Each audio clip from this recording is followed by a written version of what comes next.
Hello, my name is LaCee Jiménez. I work at the Create Better Health Utah SNAP-Ed State Office. This training will go over Utah SNAP-Ed's policies concerning the privacy of program participants and the data security practices expected of all SNAP-Ed employees and supervisors. All of our participants have a right to privacy. There, unfortunately, is still stigma associated with receiving government assistance. Some of our participants may be impacted by this. It is crucial that we do not do anything to risk disclosing who our participants are, nor their circumstances. This training will cover what is personal information, how Create Better Health Utah SNAP-Ed may use that information, procedures for storing personal information of participants, and what to do in case of a data breach. Basically, personal information includes anything that can be used to identify or contact a person. We handle several different kinds of identifying information like names and addresses. Some of this data is shared by the participants, for example, when they sign the role, and some is shared by the Department of Workforce Services. Regardless of how we receive the data, it must be safeguarded. The Department of Workforce Services actually requires that we have a formal data exchange management plan. And for a little background, for those who aren't familiar with what we receive from the Department of Workforce Services, we receive 2 lists, usually quarterly, that include contact information for 2 groups of people. One is for households that are of families that are experiencing intergenerational poverty. The second includes people who have recently signed up to receive SNAP benefits. And both of these are available in your county box eligibility folders, which you will get access to once you have completed this training and other trainings that I will talk about in a moment. For the data exchange management plan, we basically have needed to line out the process by which we will get the information from the Department of Workforce Services to our county ambassadors or frontline people who will be making contact with these people, with the people who we have their contact information or participants. The process for the data exchange begins with DWS sending encrypted files to Heidi. Heidi then uploads it to a protected file in Box. I then go through the file and organize the lists into county spreadsheets that are then moved to your county box eligibility folders. And finally, county supervisors and ambassadors are able to use these lists to send email newsletters, class announcements, and other recruitment material to IGP families and new SNAP recipients. And when you're sending emails or making these contacts, please make sure to be very aware of the privacy concerns of these participants. For example, if you're sending out a mass of emails, a lot of emails, make sure to use the blind carbon function so that each participant will not be able to see the email addresses of other potential participants that you would be recruiting. Also, make sure to carbon copy Heidi LeBlanc and Casey Coombs so that they're aware of what efforts you're making to reach these populations, and so they can be aware of what's being sent out as well. If you do any sort of mailers, it is very important to not have anything that identifies the recipient as a SNAP recipient. So this is an example from this last summer that we sent out as part of the Eat Fresh Buy Local campaign. And it is a postcard that has been sealed. So a postman or a mail person wouldn't be able to identify that the recipients of this are receiving SNAP. So just be very aware of everything to make sure we can protect our participants and their right to privacy.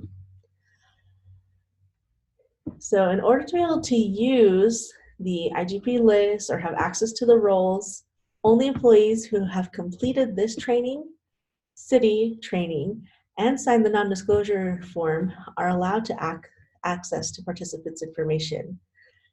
This includes volunteers as well. Never share information concerning participants with individuals outside of Create Better Health Utah SNAP-Ed. One exception is the case of abuse, specifically child abuse. Please contact your supervisor if you have any questions or concerns, or if you suspect abuse is occurring, to know what the best course of action. And also, when you contact your supervisor, please also make sure to contact Heidi LeBlanc to let her be aware of the situation as well.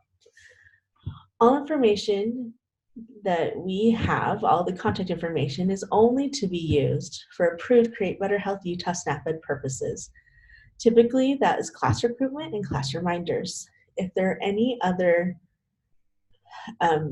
reasons or purposes that you would like to use the information for, you need to contact me here at the state office, and let's discuss and see if that does fall within what DWS has authorized us to do. And it may be a conversation that I'll need to take with Heidi LeBlanc just to be sure. But we want to respect the relationship and value the relationship that we have with the Department of Workforce Services, and make sure that we're doing only what we've been given permission to do by them. Typically, we collect our data and we have it stored in two ways. We have our paper documents, which would be the roles, also the surveys that we have our participants fill out. Then we have some electronic documents, such as the IGP list.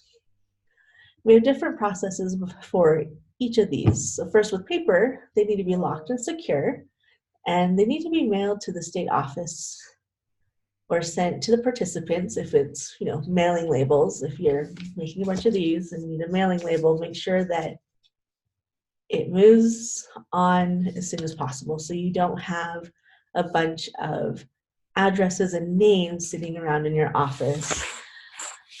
Make sure that any paper forms are locked in a secure place.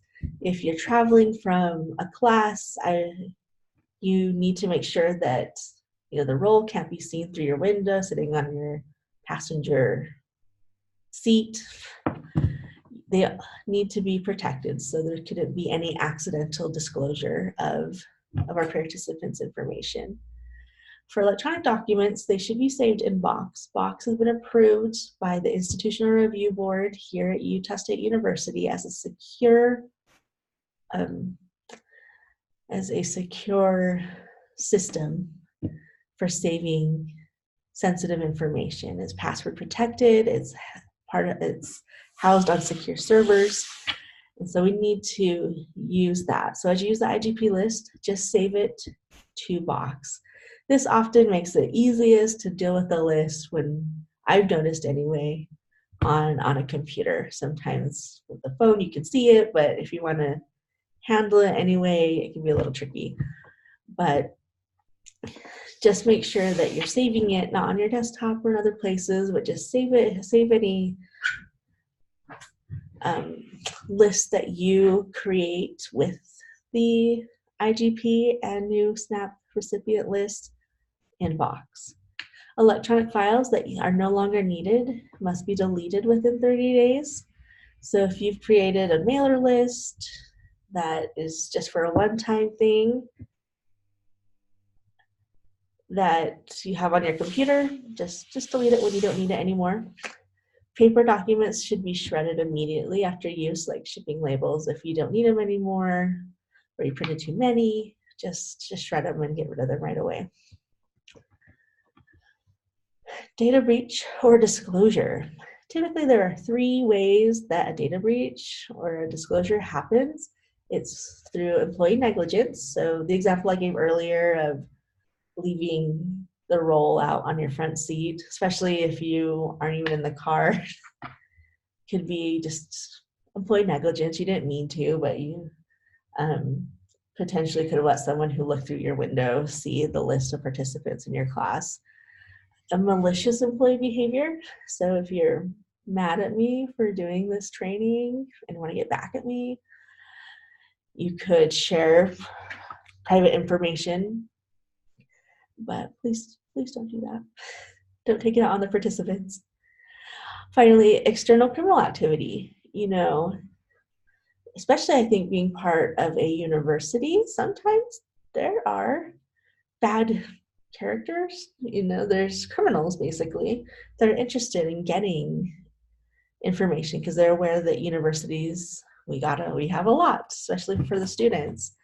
And so they could steal the contact information and sell it to businesses so they can start contacting and bothering our participants.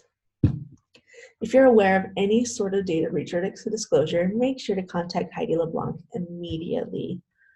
You know, you have the phone that we share that's on our staff website should be able to reach Heidi at any time, or you can send her an email. She's very well connected to